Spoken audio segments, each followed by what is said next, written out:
Rabbi Samuel lives a quiet, devoted life in a small town in Israel.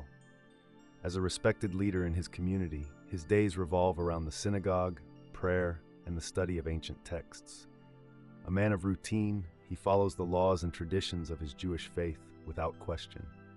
His worldview is firmly rooted in the belief in the God of Israel, and for years his life has been a reflection of religious devotion.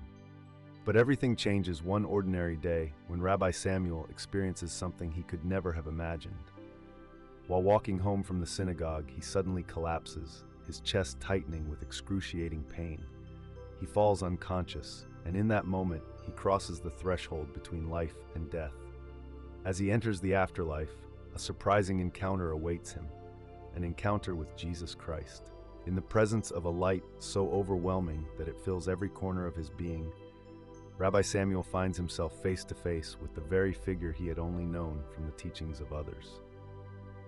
What happens next will challenge everything Samuel believes, revealing deep truths about God, faith, and the nature of Allah that will shake the foundation of his spiritual journey. Before we dive deeper into this incredible story, don't forget to like, comment, and subscribe to our channel. Let us know where you're watching from, and stay tuned for this life-changing testimony. I still remember the day like it was yesterday, though it feels like a lifetime ago. I was a man of faith, a rabbi in a small Israeli town, living a life steeped in tradition and devotion to God. For years, I followed the laws, the prayers, the rituals. I knew my place in the world, or so I thought. It all changed on one ordinary afternoon. I had been walking home from the synagogue when I felt an intense pressure in my chest.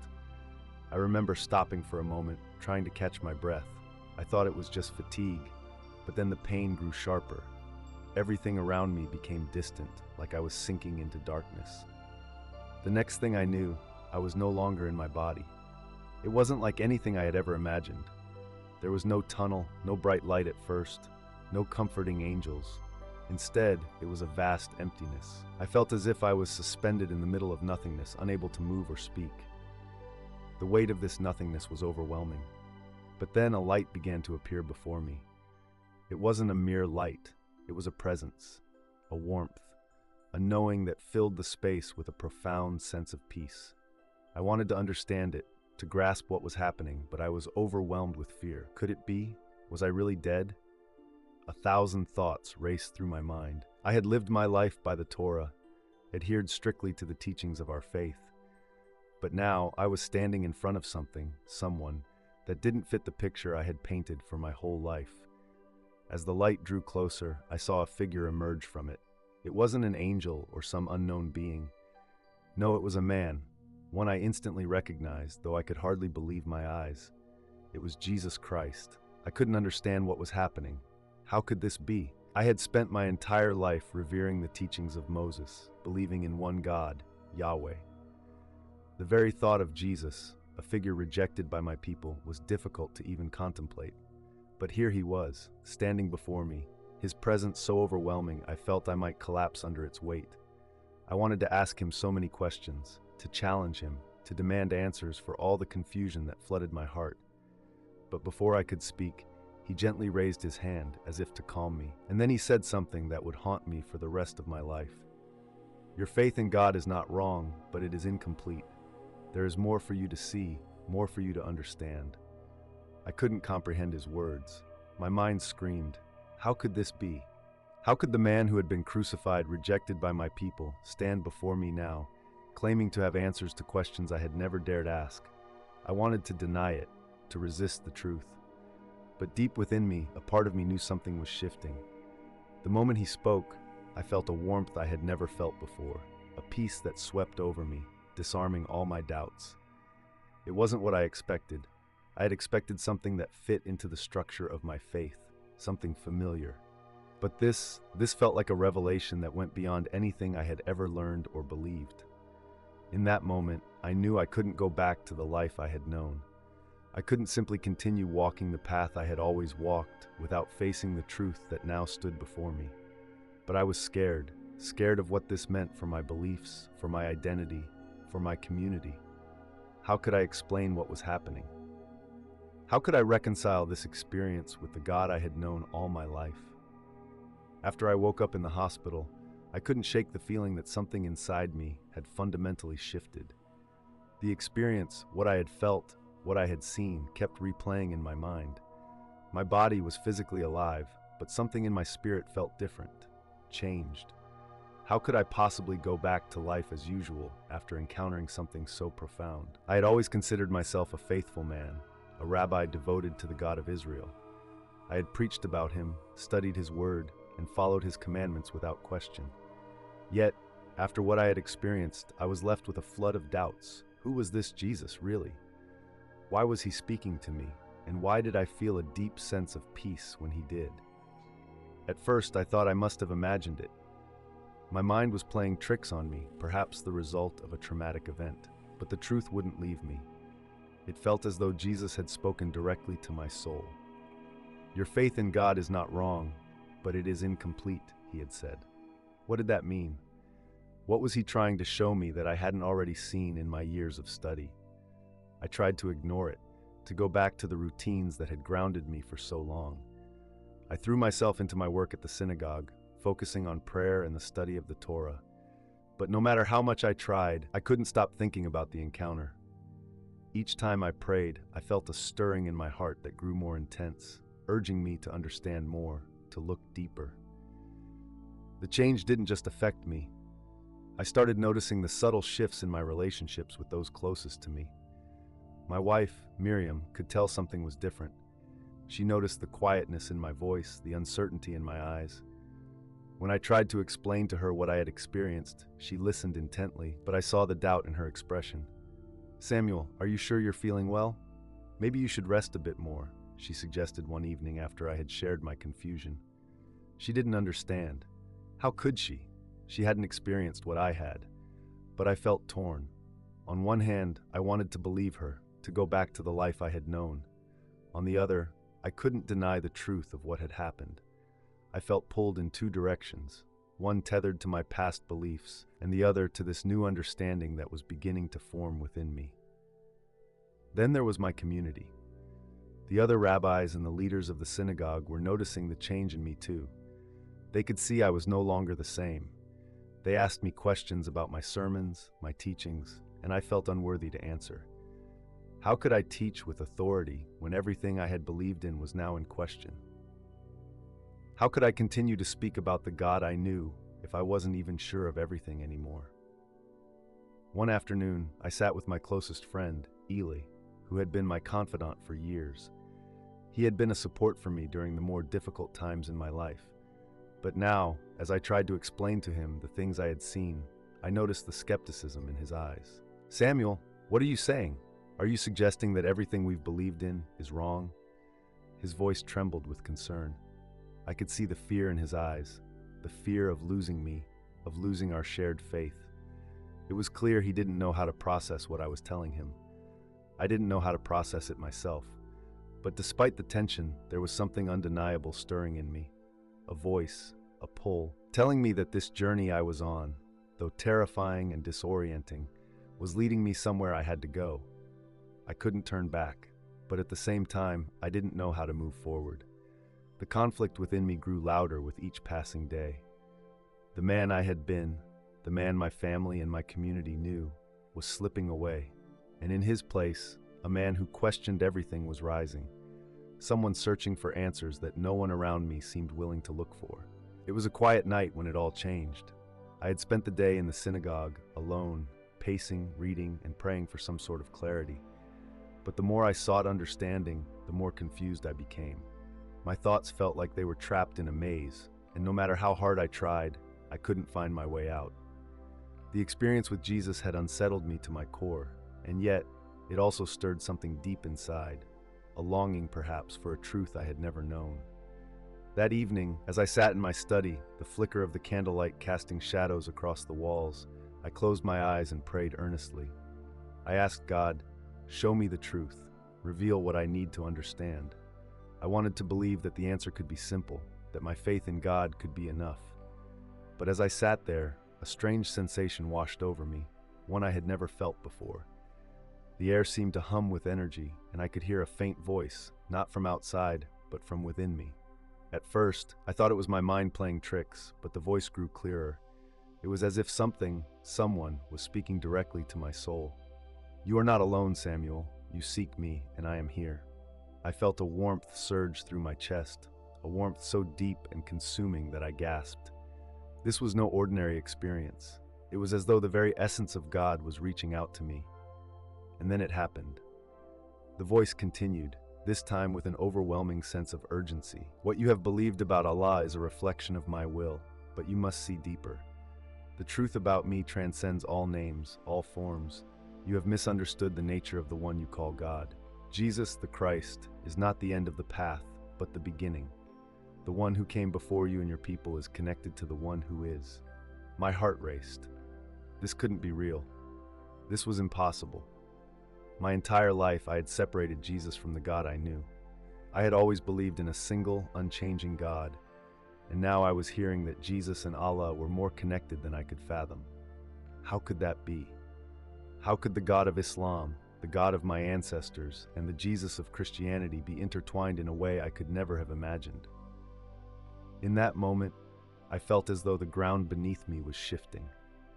I was standing on the precipice of something vast, something incomprehensible. This revelation was like a crack in the universe, and through it, I saw a glimpse of a truth that I had never considered before. My mind struggled to keep up, and yet my spirit knew what it felt. This was a revelation that would change everything. I spent the next several days in deep contemplation, barely speaking to anyone. I couldn't bring myself to tell Miriam, not yet.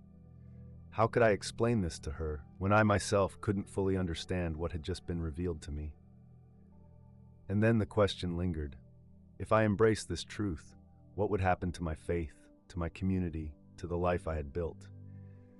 This was a moment that I could not turn back from. Everything I thought I knew was on the verge of unraveling, and I had no choice but to face what I had been shown. The days that followed were the most intense of my life. The revelation I had received, the truth about Allah and Jesus, shook me to my core. It was as if everything I had believed in, every principle, every tradition, every assumption, was now hanging by a thread, and I was afraid it would all collapse. How could I reconcile this new understanding with everything I had been taught and preached? How could I continue leading my community, my family, when I felt as though I was losing myself in the process? I tried to explain it to Miriam one night. She had been growing increasingly concerned as she noticed the changes in me, the deep unrest that seemed to cling to me. I wanted her to understand, but even more than that, I needed her support. I needed someone to help me make sense of it all. "Miriam," I said quietly, sitting across from her at the dinner table, "I need to tell you something. Something happened to me. Something that I don't fully understand yet." Her face softened with concern, but I could see the apprehension in her eyes. She had always been the pragmatic one, the one who kept our lives grounded in the day-to-day reality of our faith. "What are you talking about, Samuel?" she asked gently, her voice filled with hesitation. I swallowed hard, my throat dry. This wasn't easy. I had an experience, a vision or a revelation, I don't know, but I saw Jesus and he spoke to me. The words hung in the air like a cloud. Miriam's eyes widened, and for a moment I saw the confusion and fear flash across her face. She shook her head as if trying to make sense of what I was saying. "Jesus? Samuel, you know that this isn't what we believe. This is dangerous." Her voice cracked, and I could feel the tension rising between us. "You're telling me that after all these years of following the teachings of our people, you're now saying that Jesus is the answer?" I wanted to explain, to help her understand the depth of what had been revealed to me, but the words caught in my throat. I couldn't make her see it the way I had seen it. She wasn't in the same place as I was. She hadn't experienced what I had. I felt the growing gap between us, a gap that seemed to stretch wider with each passing day. My heart ached as I saw the doubt in her eyes, the fear that I was losing my way. And then there was Eli. He had always been my closest friend, my confidant in times of need. But when I tried to talk to him about the experience, I saw the same skepticism mirrored in his eyes. "Samuel, I don't understand. How could you follow this path? How could you believe that Jesus is connected to Allah? We have always known who God is. This changes everything." His voice trembled with concern, and I could hear the unspoken question in his words. Have you lost your way? I felt a deep sorrow in my chest as I realized how much I was alienating those I loved. Miriam, Lila, the community, everyone was reacting the same way. The fear, the disbelief, the rejection, it was almost too much to bear. I had always been a pillar of faith in their eyes, a man they trusted to guide them in matters of spirituality. Now, I was the one questioning everything. The thought of being cast aside, of losing my place in my community, was almost unbearable. But the deeper truth that had been revealed to me refused to be ignored. No matter how much I tried to bury it, no matter how much I wanted to return to the comfortable life I had once known, I couldn't deny what I had seen. And as much as I feared the consequences, I knew that I could never go back.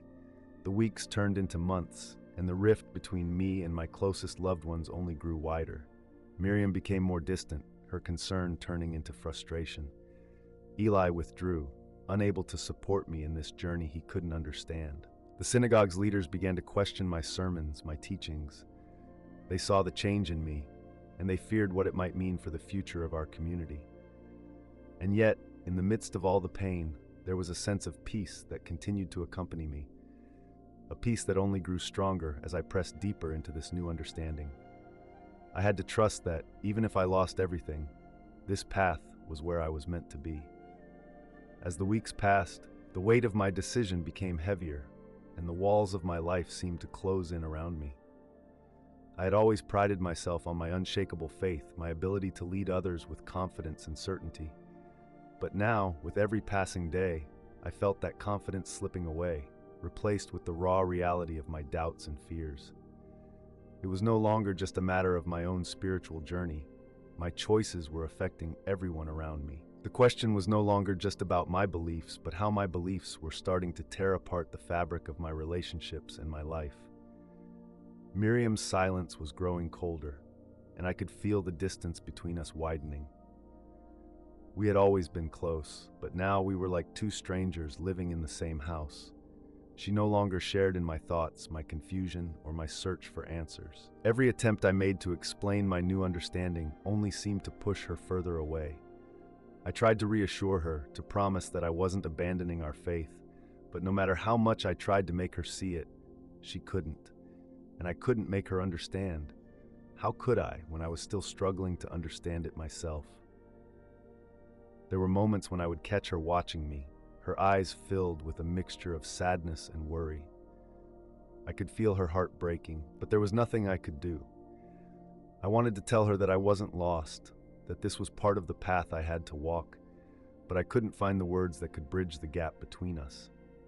She began to spend more time at her mother's house, a place where she felt safe and understood, leaving me alone with my thoughts, my doubts, and my growing sense of isolation. And then there was the synagogue. The leaders had begun to notice my increasingly erratic behavior, the hesitations in my teachings, the subtle shift in my sermons. At first, they didn't say anything, but it didn't take long before the questions started. They began to ask about my faith, about why I was no longer as certain in my convictions. Some of them noticed that I was referencing Jesus in ways I never had before, and the murmurs began to spread. I could hear their whispers, feel their eyes on me when I entered the synagogue. The judgment was palpable, like a weight pressing down on me. One evening, after a particularly tense service, the head of the synagogue, Rabbi David, approached me. His face was stern, his expression unreadable. I had always respected him, but now, as he stood before me, I felt a coldness that made my stomach churn. "Samuel," he began, his voice low but firm, "I've heard some troubling things about your recent teachings. You're speaking of Jesus as if he is part of the divine truth, as if he is the same as Allah. This is heresy. You know this, don't you? You have to choose. Either you are one of us or you are not." His words hit me like a slap. It was as if the ground beneath my feet had shifted entirely, and now I was standing on unstable ground. The pressure to conform, to go back to the faith I had always known, was overwhelming. I knew what was at stake: the community, my reputation, my entire identity as a rabbi. But in that moment, I felt a surge of clarity. I had spent so many years teaching others about faith, about truth, about God, but I had never truly understood it for myself. I had always followed the rules, the rituals, but now I knew that something deeper, something more transformative, was being revealed to me. I couldn't deny it, not even to save myself from the inevitable rejection I would face.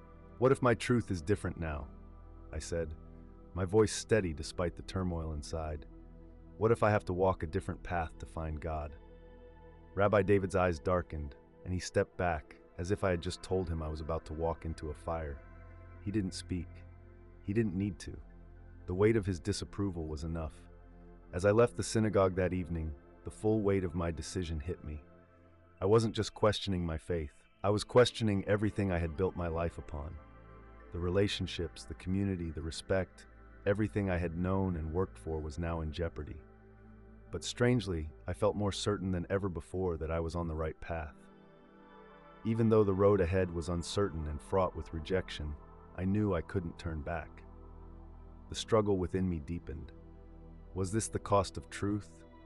Was I willing to lose everything, even the love of my family and the approval of my community, to follow this new path? The more I thought about it, the more I realized that the answer was yes. The truth I had encountered was too powerful, too transformative to ignore, and no matter the cost, I had to follow it. The tension in my home grew unbearable as the days passed. Miriam's silence was like a shadow hanging over us, and I couldn't bear to see her retreating further into herself. I knew I was losing her, but I didn't know how to fix it. I wanted to hold on to what we had, to return to the life we had built together. But how could I, when the truth that had been revealed to me felt so undeniable? It was as if I had been shown a different reality, one that I couldn't ignore, no matter how much I wished I could. Miriam had stopped looking at me the same way. Her eyes, once filled with warmth and understanding, were now clouded with confusion and hurt. Every time I tried to talk to her, she would look away, unable to process what I was saying. Her mind, so deeply rooted in the traditions we had shared, couldn't accept the path I was now walking. I could see her struggle to hold on to the life she had known, to the faith she had always followed, but it was slipping through her fingers, just as it was slipping through mine. One evening, as I sat at the table, I noticed her staring out of the window, lost in thought. I hesitated for a moment, then walked over and gently placed my hand on hers. She flinched slightly at my touch, but I didn't pull away. "Miriam," I said softly, "I know you're hurting. I know you don't understand, but please try to see what I've seen. I'm not asking you to believe what I believe, but I'm asking you to see that this truth is real. It's changing me, and I don't know what to do about it." She turned to face me, her eyes filled with unshed tears. "Samuel, I don't understand anymore. I don't know who you are. The man I married, the man I thought I knew, he's gone. You've changed, and I'm terrified. What does this mean for us? For our family? For everything we've worked for?" Her words pierced through me like a dagger. It was as if I had been tearing apart the life we had built, and I hadn't even realized the full extent of the damage. I wanted to reassure her, to promise that we would find a way to make it work, but how could I?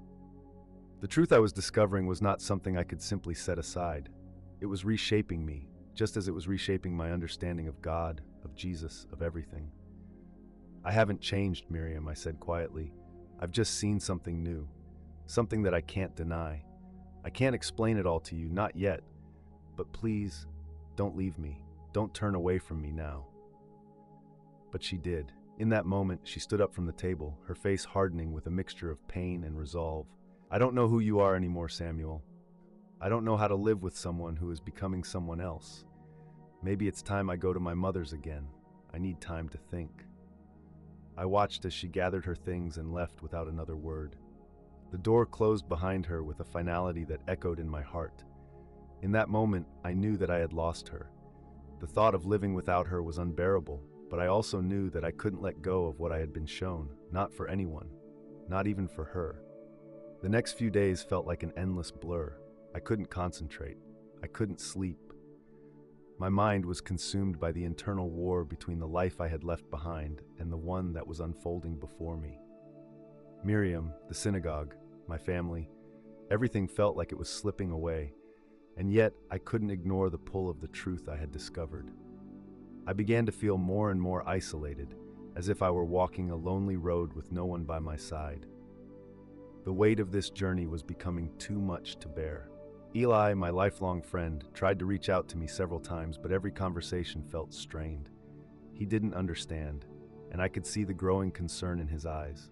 He would question me, trying to make sense of what I was going through, but the more I tried to explain, the more it seemed like I was pushing him away too. One evening, Eli came to see me at my home. "Samuel," he said, his voice filled with a mixture of frustration and concern. "You're not listening to yourself. You're talking about things that go against everything we've ever believed. What's happened to you? I don't recognize you anymore." "I'm still the same person, Eli," I replied, my voice trembling. "I'm just trying to follow the truth I've been given, and it's leading me somewhere I never expected." He looked at me with a sadness I couldn't bear. "And where is that? To a place where you lose everything, where you tear apart your family and your community for a vision that doesn't even make sense." The pain in his words hit me like a physical blow. I could feel the weight of his disappointment, and it crushed me. I had never wanted to hurt the people I loved, but I knew deep down that I was on a path that would inevitably lead to this kind of pain. There was no easy way forward. Every decision I made seemed to push me further into isolation, into the unknown. As the days turned into weeks, I began to accept the truth of my situation. No matter what I did, no matter how hard I tried to reconcile the old with the new, there was no going back. The truth I had been shown was a fire that would burn through everything I had once known, and I had no choice but to let it. As the weeks dragged on, the storm inside me only grew fiercer. My life had become a constant battle between two worlds, the world I had known for so long and the new reality I was coming to understand. And with each passing day, the divide between them seemed to widen, pulling me further from everyone I had loved and everything I had built. The tension between my old beliefs and the new truths I was encountering was reaching a breaking point. I couldn't ignore the signs any longer. I began to experience things I couldn't explain, visions, whispers in the quiet moments, and dreams that felt more like messages than mere sleep. One night I woke up from a dream so vivid, so real, that I could still feel the warmth of it in my chest. I had seen Jesus, his face, his eyes, the way he looked at me with such love and compassion. But in that moment, there was something new. Beside him stood a figure, bathed in light, whose presence radiated an authority I couldn't fully grasp. At first, I tried to brush it off as just another strange dream, but it wasn't like any dream I'd ever had. The feeling lingered, like the touch of his hand had left an indelible mark on my heart. The figure in the dream was unlike anything I had ever encountered in my studies or my faith. It wasn't Jesus, not in the way I had understood him before, and yet he radiated a kind of power that left me trembling in awe. The more I reflected on the dream, the more I began to feel that there was something I wasn't seeing, a truth hidden beneath the surface of my awakening. I started to question everything I had been taught, to search for something beyond the boundaries of what I had known. And as I did, I felt drawn to a passage in the Quran, something I had always avoided out of respect for my upbringing, but never truly understood. The description of Allah and his connection to everything. It was a curious passage, one that hinted at a deeper unity between God and Jesus, something that went beyond the boundaries of religion, beyond the boundaries of belief systems I had always known. The words seemed to leap off the page at me, like an invitation to go deeper, to explore a realm that was beyond my comprehension. Could this be the connection I was searching for? Was there a truth that existed between Jesus and Allah, one that I had never even considered? I had always thought of Allah as a distant and separate entity, the one who demanded unwavering obedience, the one who could not be understood fully. But this passage suggested something else entirely, a truth that was personal, intimate, and somehow connected to the very experience I was going through. It was a dangerous thought, one that made me uneasy. My entire life had been spent carefully building a foundation on beliefs that now felt like sand slipping through my fingers. And yet, I couldn't dismiss the pull I felt to dig deeper, to seek the hidden meaning behind this strange convergence of Jesus and Allah. It was as if something was reaching out to me, pulling me into a reality I had never considered. But as the tension inside me escalated, so did the resistance I felt from those around me. I hadn't spoken to Miriam in days. Her absence was becoming unbearable. I missed her presence, her warmth, but every attempt I made to reach out to her felt like a futile gesture. She was still in her mother's house, unable to look past her own pain to see the struggle I was going through. My attempts to explain my visions, my feelings, only seemed to push her further away. She couldn't understand, and I didn't know how to make her understand. The synagogue was also becoming more hostile. Rabbi David had reached out to me, warning me in increasingly harsh terms that my heretical teachings were not welcome. The pressure to conform was suffocating, and I began to feel like a marked man. There were whispers about me, people who once respected me now looking at me with suspicion and distrust. I could feel the isolation creeping in, my community, my family, all slowly slipping away as I ventured further down a path they couldn't follow. One night, as I sat alone in my study, the weight of it all pressing on my chest, I heard a knock at the door. It was Eli. I hadn't seen him in days, and his face was drawn with concern. "Samuel," he said, his voice tight, "we need to talk." I gestured for him to sit, and as he did, I could see the urgency in his eyes. "What's going on, Eli?" I asked. "I've been hearing things," he began, his voice steady but filled with anxiety. "There are rumors about you, about what you're teaching. People are saying that you're leaving the faith, that you're following a false truth." I could feel the weight of his words, the unspoken plea in his voice. He didn't understand. He couldn't. But I had to explain, even if it meant losing him too. "I'm not leaving the faith, Eli," I said, my voice firm. "I'm searching for the truth that connects us all, Jesus, Allah, everything. It's not what we were taught, it's something deeper." His expression faltered.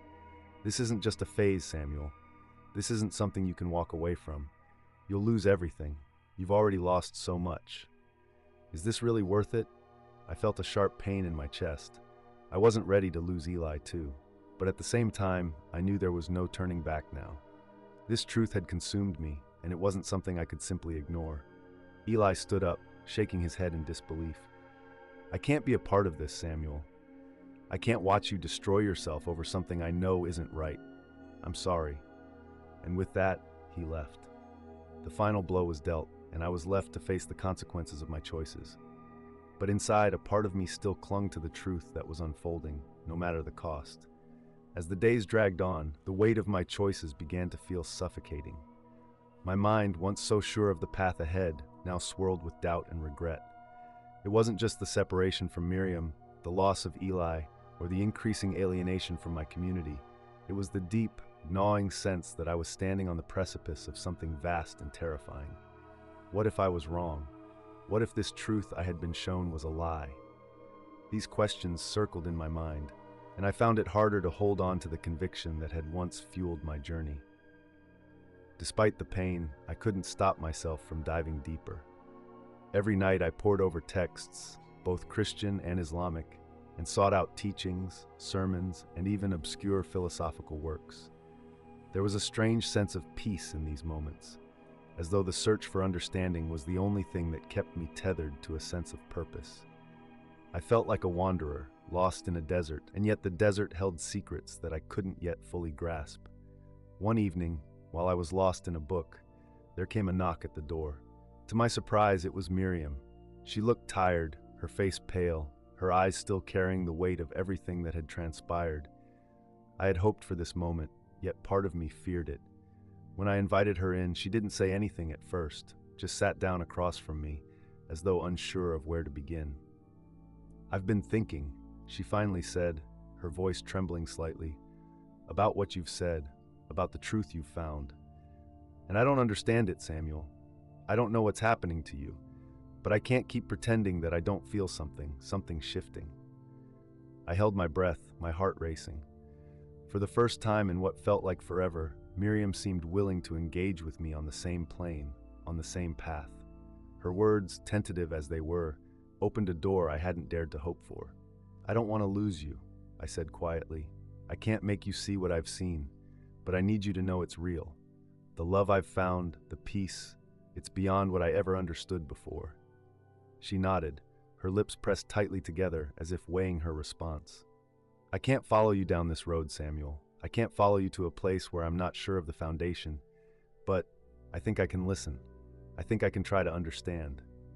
Her words weren't the resolution I had hoped for, but they were a lifeline, a tiny thread holding us together when everything else felt like it was falling apart. It wasn't much, but it was enough to give me hope that maybe, just maybe, there was a way forward. But as I began to rebuild the fragile bridge between us, another challenge emerged, this time from an unexpected source. Rabbi David, whom I had once looked to as a mentor, called me one afternoon, his voice sharp with urgency. "You've been meeting with people, Samuel. I hear rumors of your readings, your discussions. This is no longer a simple matter of faith. This is a dangerous path you're walking, and you're pulling others with you." I clenched my jaw, trying to keep my composure. "I'm not leading anyone astray, Rabbi. I'm seeking the truth." "There are people in our community who look up to you, Samuel," he replied, his tone now tinged with concern. "What you're doing, what you're saying, this is leading them away from their faith. You can't undo what you've done, but you can stop now. You can come back to the fold." I felt a surge of frustration. "I can't just turn back, Rabbi. I've seen something that is far greater than what I once knew. I can't pretend it's not real." "I won't stand by and watch you destroy yourself, Samuel," Rabbi David said, his voice breaking. "You're my friend, but this is beyond us now. This is between you and your soul. I'm afraid for you." His words cut deeper than I wanted to admit. He had been like a father to me, guiding me through the ups and downs of my life. To hear him say that he was afraid for me was a crushing blow. I felt the loneliness of my path more acutely than ever before. And yet, I knew there was no turning back. I had already crossed a line, one that was not only spiritual, but deeply personal. Meanwhile, the rest of the community seemed to be closing in on me. There were whispered conversations at the synagogue, people avoiding eye contact when I walked by. I felt their disapproval like a weight on my shoulders. The more I tried to explain my journey, the more I felt like I was pushing them away, like I was alienating myself from everything I had ever known. It was as if my very existence had become a paradox, torn between two worlds, neither of which seemed to accept me fully. And yet, there were moments of grace in all this turmoil. Small, quiet moments when I saw glimmers of understanding in Miriam's eyes. When I sat with her in silence, feeling the shared weight of our grief, I knew that we were connected by something deeper than all the misunderstandings and fears. Her presence, though distant, still comforted me. One evening, while I was walking home from a meeting with a small group of people who had started to listen to my teachings, I saw an old man sitting on a bench, looking lost in thought. I recognized him as someone from the community, someone I had once known in passing but never spoken to in depth. I approached him, and as I sat beside him, he looked at me with wise, searching eyes. "You're lost, aren't you?" he asked, his voice soft but knowing. I didn't know how to answer. I was lost in so many ways, but I also knew I was searching for something that felt like it was just out of reach, but worth every ounce of my being to find. "I'm not sure where I'm going," I admitted, "but I'm trying to find the truth." The old man nodded slowly. "It's a lonely path, my friend, but sometimes we have to walk it alone to find what we need." His words echoed in my heart long after I had left him. The realization settled over me like a quiet wave. Perhaps I was never meant to find this truth with others by my side. Perhaps this was my journey alone. The days became unbearable as the weight of everything I had lost began to truly settle in. My isolation felt like a heavy cloak, one that I couldn't shed. I had been so sure that the truth I had uncovered was worth every sacrifice, but now the cost of that truth was becoming clearer. I had alienated those I loved, and the deeper I went into this journey, the further I seemed to drift from everyone who mattered. Miriam's silence was perhaps the hardest to bear. Every time I reached out, there was a wall between us. She loved me, I knew that, but my quest for a truth she couldn't understand had torn us apart. I could feel her eyes on me when we did speak, a mixture of concern and fear. Her fears were justified, but my heart ached for her, for the woman I had once shared my life with, now slipping through my fingers. And then there was Rabbi David. His words had been harsh, but they were nothing compared to the cold, silent disapproval I received from the synagogue. I had once been a man they trusted, someone they looked up to, but now I was nothing more than a cautionary tale.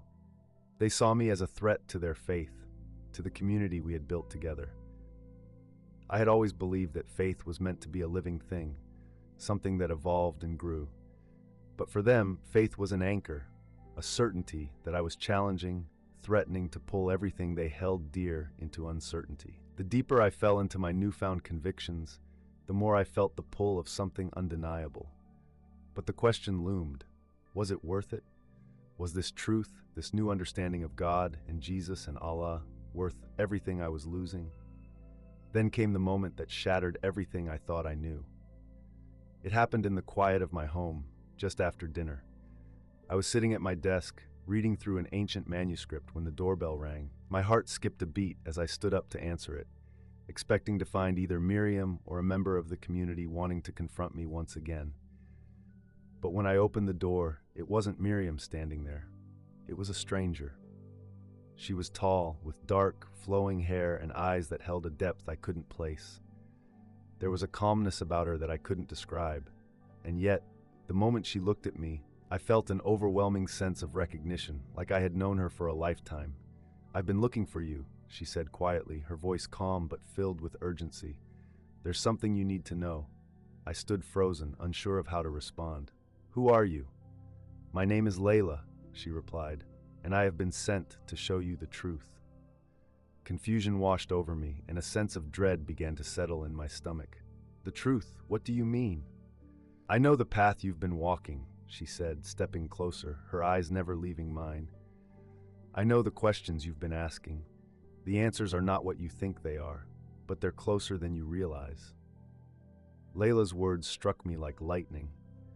They echoed the feelings I had been wrestling with for weeks, the growing conviction that there was something greater at play, something that was being revealed to me piece by piece.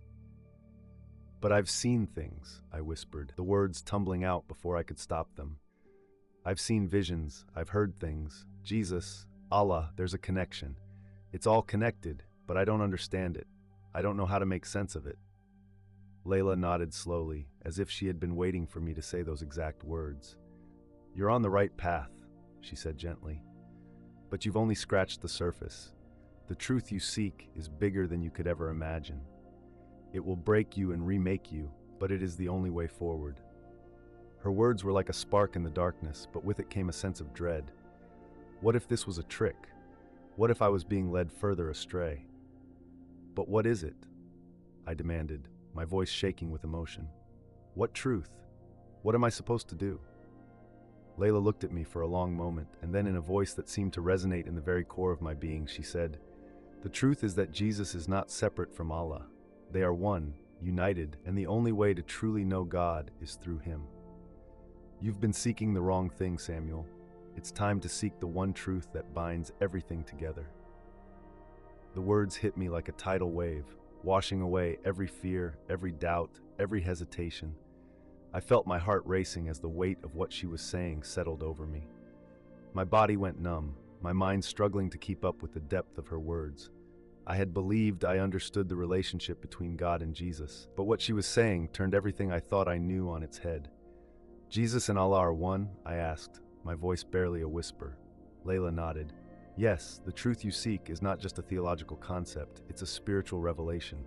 It's the key to everything: faith, salvation, life. You've been shown a glimpse, Samuel. It's time to walk fully into that light." I stood there, frozen, overwhelmed by the weight of her words. Was it possible? Could this truly be the answer I had been searching for? Or was I being led further into confusion, deeper into a faith I couldn't understand? And yet a part of me knew with a certainty that surged through my chest, that she was right. This was it. This was the final piece of the puzzle. But at what cost? I thought of Miriam, of Eli, of the rabbi, and of the community that had rejected me. How could I walk this path alone? Could I bear the weight of this truth when it meant losing everything? The choice had never been clearer. The decision I had to make would define the rest of my life. The questions that had once consumed me now had answers, but those answers were not without their price. I couldn't escape the storm of emotions that raged inside me. What Lila had said lingered in my mind, reverberating through every thought, every moment. Jesus and Allah were one. How could I reconcile that with everything I had been taught? The very foundation of my beliefs had been shattered, and now I was standing at a crossroads, caught between two worlds that no longer seemed to fit together. Miriam's face kept flashing in my mind, her tears from that final night when we had parted. She had begged me not to go down this path, to come back to her, to come back to the life we had built together. How could I walk away from her? And yet, how could I ignore the truth that had been revealed to me? Was it even possible to go back? To pretend that none of this had happened? I paced the room, the walls closing in on me as the weight of the decision grew heavier with each passing second. I needed to make sense of it all, needed to understand where I fit in this new world I had stumbled into.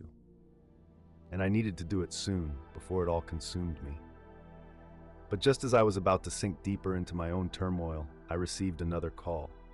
It was Rabbi David. "You're making a mistake, Samuel," his voice cracked through the phone, heavy with emotion. "I've been trying to reach you for days. You've strayed so far from the truth. This path you're on, it's not the right one. It's going to destroy you, son. I won't let you go down this road alone." I could hear the desperation in his words, the love and the anger mixing together. The words stung, but they were also familiar. Rabbi David had been my guide, my mentor. He had been the one who shaped my early understanding of faith. To hear him speak like this felt like being stabbed by someone who had once been my protector. "I can't turn back, Rabbi," I said, my voice tight with emotion. "I've seen something. I've heard something. This truth is real. I know it in my heart." "You're confused," he shot back, his voice rising. "This isn't truth. It's a lie, Samuel. It's a deception, and I won't let you drag others into this. I won't sit by and watch you lose your soul." His words struck me like a hammer. Was he right? Was I truly being deceived? I could feel the anger welling up inside me, anger at the world that had rejected me, anger at the people who couldn't understand what I had seen, what I had felt. But beneath the anger, a deep sorrow gripped me. I had never wanted to be apart from the people I loved. I had never wanted to be an outcast. All I wanted was to find the truth, even if it meant walking alone. "You think I'm lost, but I'm not," I said quietly, my voice breaking. "I'm not lost, Rabbi. I've never been more sure of anything in my life." There was a long pause on the other end of the line, and when Rabbi David spoke again, his voice was softer, resigned. "Then you've made your choice, and I pray that you'll find peace, Samuel, but know this, you won't find it alone." The call ended abruptly, and I stood there staring at the phone in my hand. My chest felt tight with the weight of his words. He was right in a way. I was walking this road alone, but was it the road I was meant to walk? Or had I been deceived by a truth that wasn't truth at all? I couldn't ignore Lila's words. I couldn't ignore what I had seen, what I had felt. The peace I had discovered in my heart was undeniable, and yet the cost of that peace was becoming too much to bear. I walked over to the window, looking out at the night sky. The stars twinkled, distant and cold, and I felt the same, distant and cold, as though I were a stranger to the world around me. But somewhere, deep inside, I knew that this journey had a purpose. I could feel it in every fiber of my being. And yet, the question still haunted me.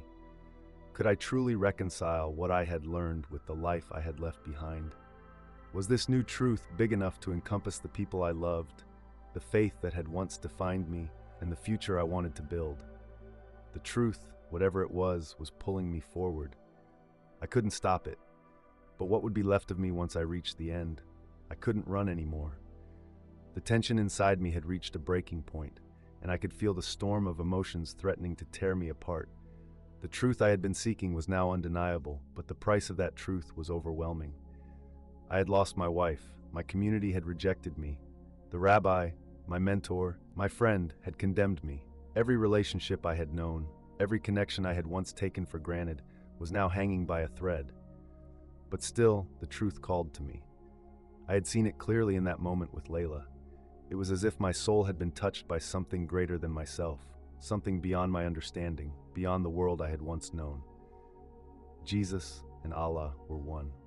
This revelation, it was something that not only shattered my beliefs, but also held the key to something deeper, something beyond human comprehension. And yet, I couldn't shake the nagging question, what now? The silence in my apartment felt suffocating as I sat there, staring at the same manuscript Lila had pointed me toward. I had read it 100 times, yet every time the words seemed to change, to reveal something new. A phrase here, a verse there.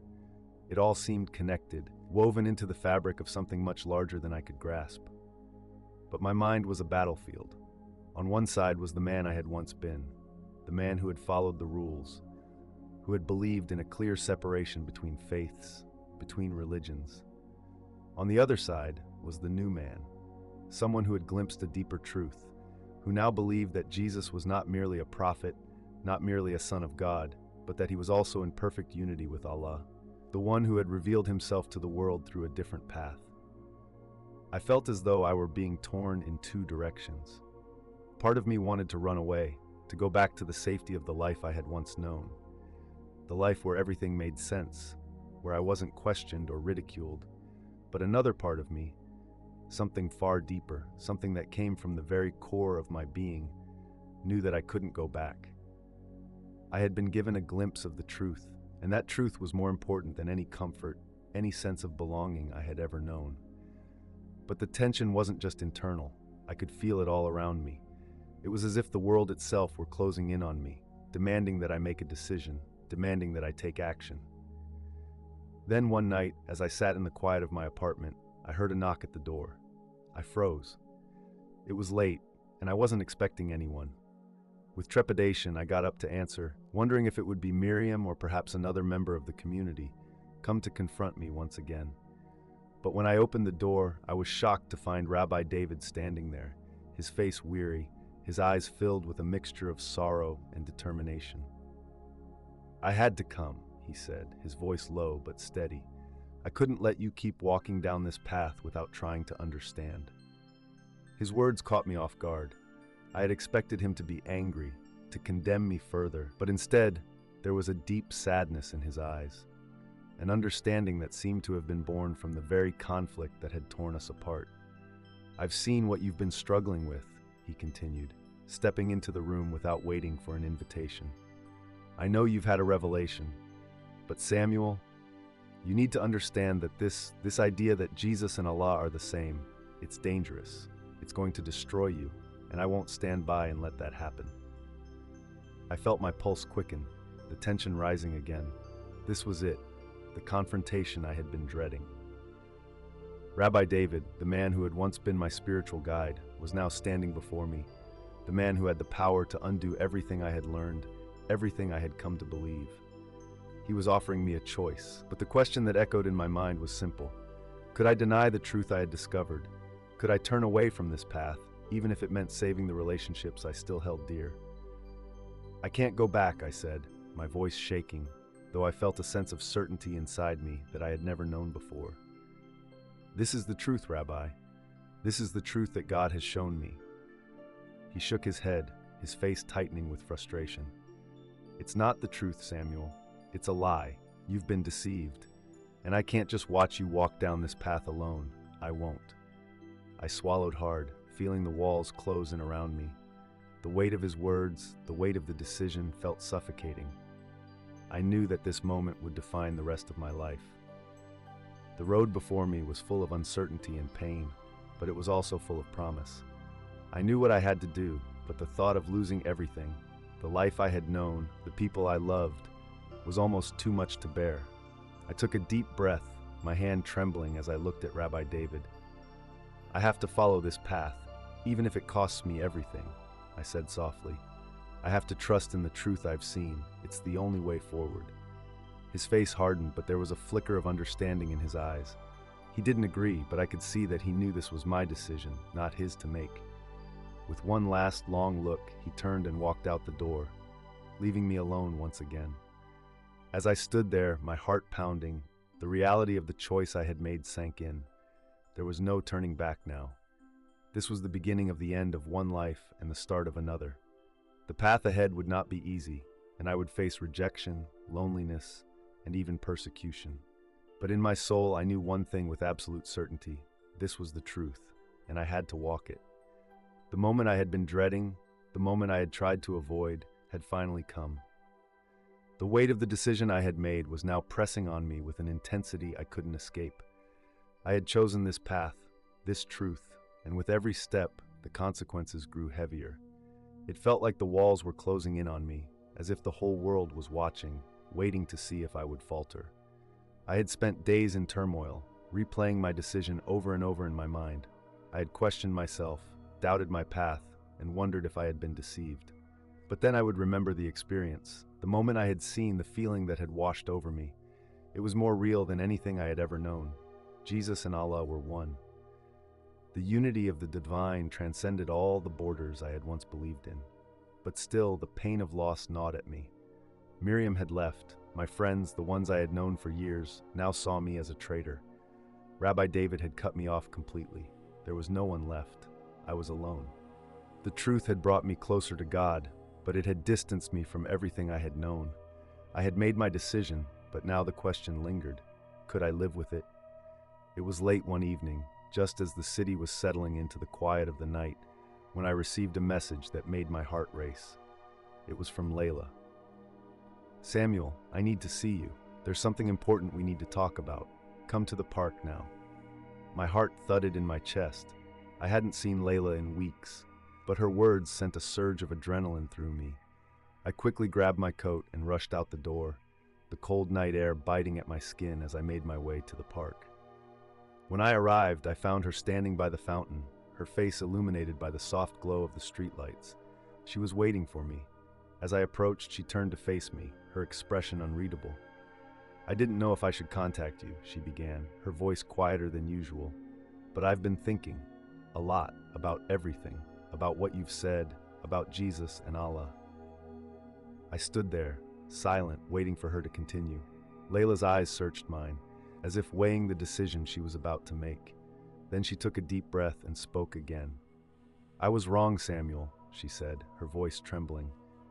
"I thought I knew the truth, but now I see it differently. Everything you've told me, everything you've shown me, I can't deny it anymore. I can't pretend that the truth is just what I've always known. There's something bigger, something that transcends the way we've been taught to see things." Her words hit me like a wave crashing against the shore. I had expected this, hoped for it even, but hearing her say it, seeing the change in her eyes, was like a balm to my soul. It was the first glimpse of healing, the first real sign that maybe, just maybe, I wasn't walking this path alone anymore. "Layla, you mean it?" My voice was hoarse, thick with emotion. "You really see it?" She nodded, stepping closer to me. "I do. I've been scared to accept it, Samuel. I didn't want to lose everything. But this truth, it's undeniable. I see now that we were never meant to stay divided. There's only one God, and He has shown Himself in many ways to many people. I can see that now. I just didn't understand it before." Tears filled my eyes, and for the first time in months, I felt the weight on my shoulders lighten.